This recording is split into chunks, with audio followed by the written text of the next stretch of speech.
जय जगन्नाथ। आषाढ़ मास उभा अमावास्या तिथि ठाकुर 15 दिन अणसर घरे रही थांती।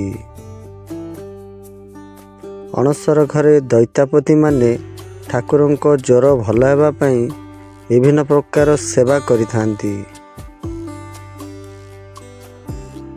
ठाकुरंको 10 मूल मोदक देई ठाकुरंको ज्वर भल होइथाए।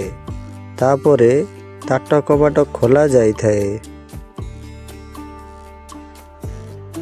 तापरे ठाकुरंको मंडप को निया जाए। सेठारे ठाकुरंको स्नान करने सहित ठाकुरंको नुआ वस्त्र और सजबाज करा जाए। दीर्घ 15 दिन पर महाप्रभु भक्त मानक नवजौवन दर्शन दे थांती। यही दिन को नवजौवन दर्शन कहा जाए। यहाँ पर देखिए किछि प्रश्न उत्तर। नवजौवन दर्शन काहाकू कहा जाए? पुणी थरे नवजौवन दर्शन काहाकू कहा जाए?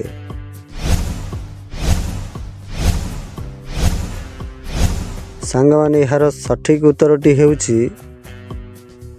15 दिन अणसर घरे रही 16 दिन को पदा को आसिले जेउ बेश धारण करा जाए ताकू नवजौवन दर्शन कहा जाए। परवर्ती प्रश्न, नवजौवन दर्शन पाई केउ प्रसाद विजय करा जाए? पुणी थरे नवजौवन दर्शन पाई केउ प्रसाद विजय करा जाए?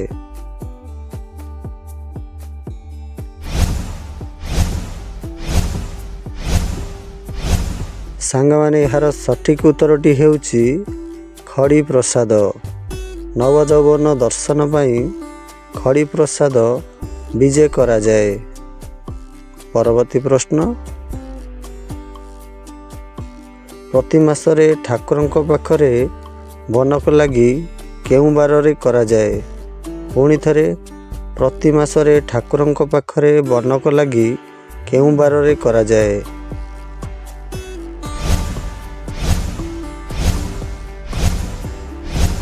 सांगमाने यार सठिक उत्तरटी हेउछि बुधवार रे। प्रति मासरे ठाकुरंको पाखरे बनक लगी बुधवार रे करा जाए। परवर्ती प्रश्न, महाप्रभु 15 दिन अणसर घरे रहिबा परे 16 दिन रे महाप्रभु को प्रथमे कौन भोग करा जाए?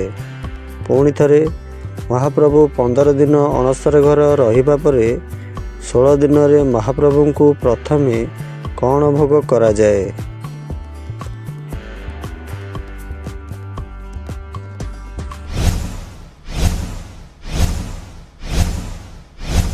सांगमाने यार सठिक उत्तरटी हेउछि अभड़ा। महाप्रभु 15 दिन अणसर घरे रहिबा परे 16 दिन रे महाप्रभु को प्रथमे अभड़ा भोग करा जाए। धन्यवाद। वीडियोटी भल लगिले कमेंट करी निश्चय जणाइबे। हाँ, चैनल को सब्सक्राइब करने को जमार भी भूलिबेनी। रहुछि, देखा हेबो नेक्स्ट वीडियो रे। जय जगन्नाथ।